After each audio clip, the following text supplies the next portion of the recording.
There is no better time to do this segment. I've been thinking about it a lot, and then I realized it has to be July 4th. I wanted to do a segment on the Hamptons because this weekend, especially, you are probably going to see your social media and news feeds clogged with gossip reports about everybody who's out in the Hamptons and frolicking around and having the time of their lives and splashing about and spending $70 on a single cocktail.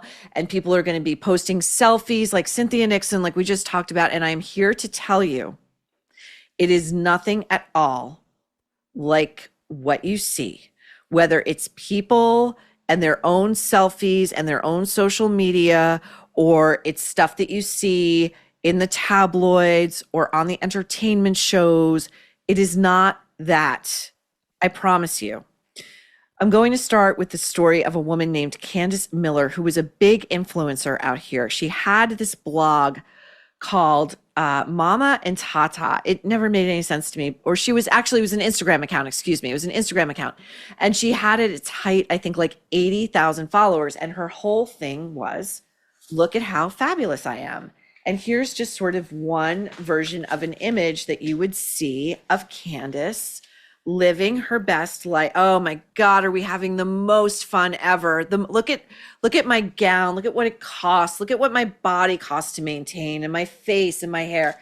And my husband's so wealthy, and we have these two beautiful children, and we have this mansion in the Hamptons, and we have this like super luxe apartment in Tribeca, and I'm an influencer, and don't you want to be like me? Well, last summer, Candice's husband, while Candice and her children were on a European vacation, went into his garage out in the Hamptons and closed the garage door and got in his car and started the engine and committed suicide. Not that much later, but everybody who saw that story knew what it was. He had gone into debt trying to finance their lifestyle.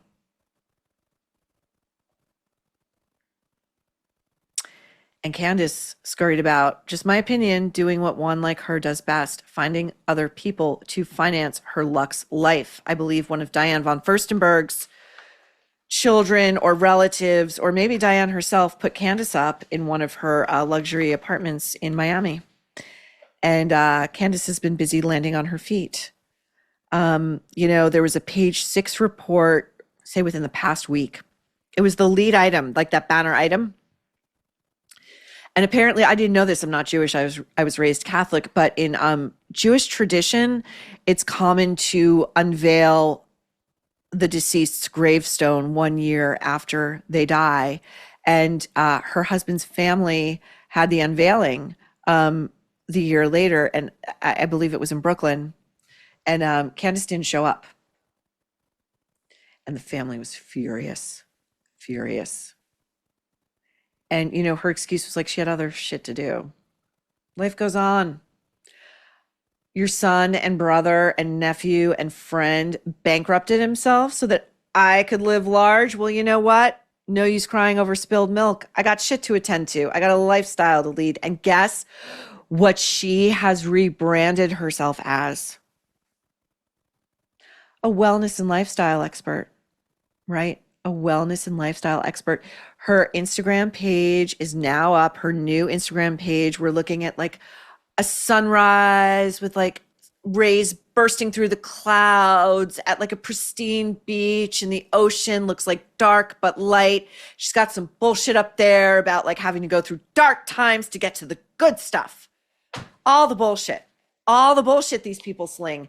And you'll see among her celebrity commenters, her celebrity supporters in this, I find it amoral. I find it vapid. I find it useless. I find it disgusting. I feel sorry for her poor children, who she probably isn't even raising. Jamie Lynn Sigler, thumbs up, love you, mama. I'm paraphrasing, some in substance. And Rebecca Minkoff, she laid of one of the most abysmal spin-offs of any Real Housewives franchise. She's also a Scientologist. She never talks about it. And they're both sending love and light. And by the way, anybody who says love and light to you, consider that adjacent to the Buddha rule. Run. Now, also in the run up to this, what they call the high season in the Hamptons, which is like Memorial Day to Labor Day. And trust me, like, it's not fun because the minute, like, it's probably the week before Memorial Day hits, like, you can feel the air out here. It gets like a charge. And what happens is everybody who's coming out to vacation, they're either spending a shit ton of money to rent a place that's never going to meet their expectations, or they come out here every summer because that's what they do. There's this charge in the air that's like, these people are going to have the most fucking fun they've ever had in their lives. And they are going to, I mean, you see it at like four-way stop signs. Like they're like the speed limit out here is like 30 at best, you know, and you'll get to a four-way stop and people will just blow through it because they got to beat you to that fucking farm stand and they're going to get the last, you know, chicken salad at Round Swamp Farm where, you know, like everything's like $50. Like you can't get out of there for less than $200. And like you're getting, it's a little basket. It's like $200, or you're going, it's great. It's a great farm stand, but like it's really pricey. Or like they're going to like the beach. They got to beat you to the beach. They got to get the prime parking spot and the prime spot on the beach and get the fuck out of their way. And like, they're going to have the most fun. And I swear, like when it's like July 4th weekends, especially, you don't want to be anywhere near this place because like people, I often describe any place that is a coveted or, you know, you got to see and be seen there. I always liken it to the last train out of Berlin. Like pride, dignity, manners out the fucking window.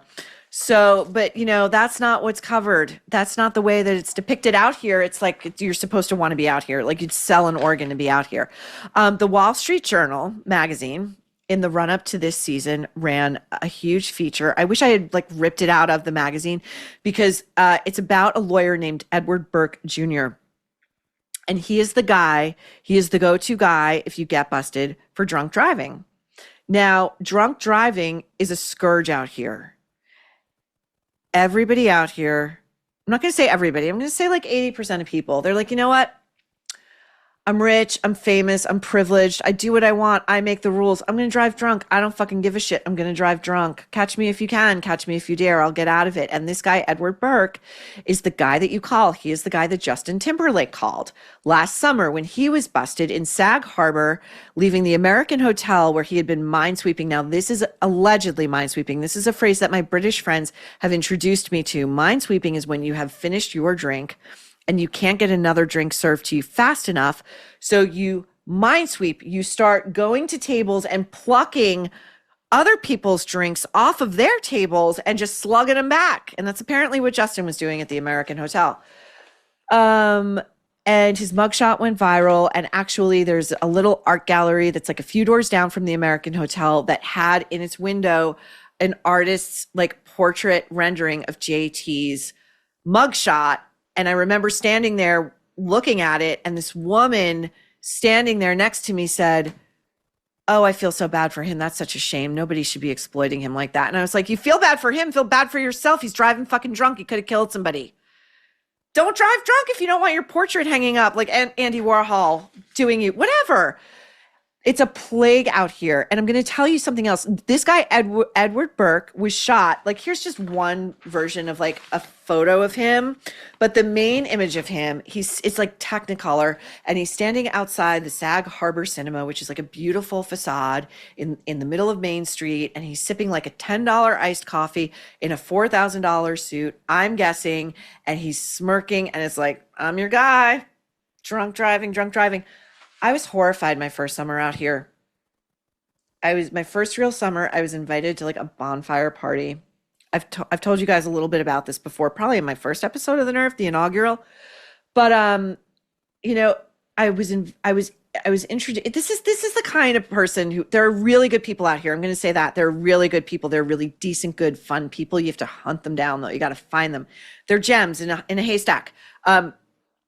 But you get introduced to people. And it's like, oh, hey, like you guys should meet like Maureen. This is so-and-so. This is meet Maureen. And I was introduced to this person who said, oh, hi, Margaret.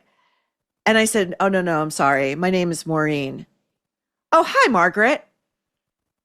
This is the level of asshole you're dealing with out here. Or you're introduced to somebody and it's like being at the DC Correspondents' Dinner, the White House Correspondents' Dinner. You're introduced to somebody and they're like, sorry, someone talking to me? Anybody? These are people who have no reason. Not that anybody has a reason to be that way, but we're not talking the rich and the famous and powerful. I mean, we're talking, frankly, some people you don't care about. Now, I also want to say that vis-a-vis the drunk driving thing, at this same, excuse me, at the same bonfire party at a beach in East Hampton, there were these two older women. And I mean, like, I'm not saying this in like a chronological shaming way. Our ages are our ages. But what I'm saying is they're old enough to know better. Okay. Most people should be old enough to know better, but I'm talking women who have been around the block. They were clearly in their 60s. They were drinking all day. It was obvious. They're sitting on this log and they're saying loudly, it's like 10 o'clock at night. Oh, we're going to head to Montauk. Apparently there's a rage or party at the surf lodge. And they're drunk. Oh, we're just going to drive over there. And everybody's just like, oh, okay. Like everybody, like nobody was like, you can't drive. Like you're drunk. That's the mentality out here. Most sane people, if they find themselves out here on a major weekend like this, they hunker down. They don't go anywhere because it's assholes like that have ruined a lot of what made this place great. This place, I kind of love the lore of this place. The beauty of it, the natural beauty of it cannot be denied. And the peace that you really do find out here. And it's really great if you're like engaging in any kind of artistic endeavor. Like I've written my books out here and I have no doubt that like they turned out the way I hoped they would because of the environment, because of how tranquil and the way the sky turns color. And it's just, you can see why. I mean,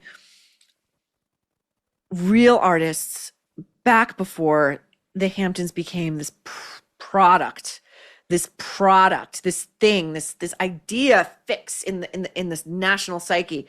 This was where Jackson Pollock and Lee Krasner came when they got priced out in New York and they needed a place where they had space and room to create and paint.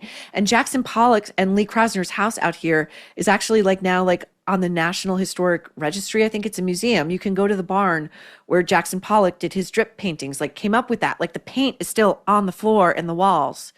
It's amazing. Willem de Kooning came out here, Truman Capote, John Steinbeck.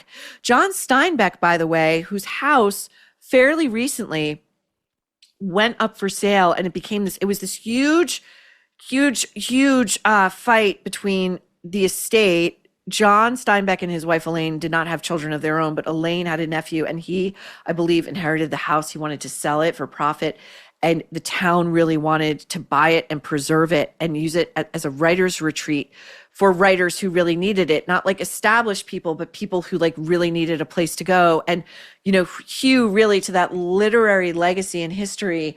And, eventually they reached an agreement, and that is what it is. And John Steinbeck's house, by the way, is very modest. It's in Sag Harbor. It's very modest. And it's there's a sense of proportion. There's a sense of you don't need a McMansion. You don't need to flaunt everything you have, And also, I'm just going to say this was another horror. This was another moment where I was I'm going to struggle a bit to find my people. I am. Someone said to me, I'm going to say maybe it was my second year out here. Someone who I was an acquaintance with said to me, this is a person who's always looking around, and these people are very common out here at what everybody else is doing and what everybody else has and is acquiring, and then goes, I got to get that. I got to get that because I got to keep up. And I was like, why? What is going on? Why do you feel this way? Why do you have to buy things you don't need? What are you talking about? Or that you can't afford? And this person said to me, because they'll think I'm poor. And in that moment, I said to myself, I have to cut this person out of my life. I can't even be an acquaintance with this person because this person believes that to be poor or to be economically struggling is a character flaw. And it means that you deserve your lot in life, and that people who struggle financially aren't just maybe suffering headwinds that they can't control, or have fallen down on hard times, or come from nothing and are trying to build something. And this person, by the way, doesn't have money, but is always trying to keep up. And that is a hell of one's own making, and you'll never get out of it. And lest we forget, these are the kinds of people who beg for party invitations out here. Beg. And lest we forget, as discussed at the top of the show, one of the most sought after summer invites in the Hamptons, lo these many years, was Diddy's annual white party on the 4th of July. Just saying.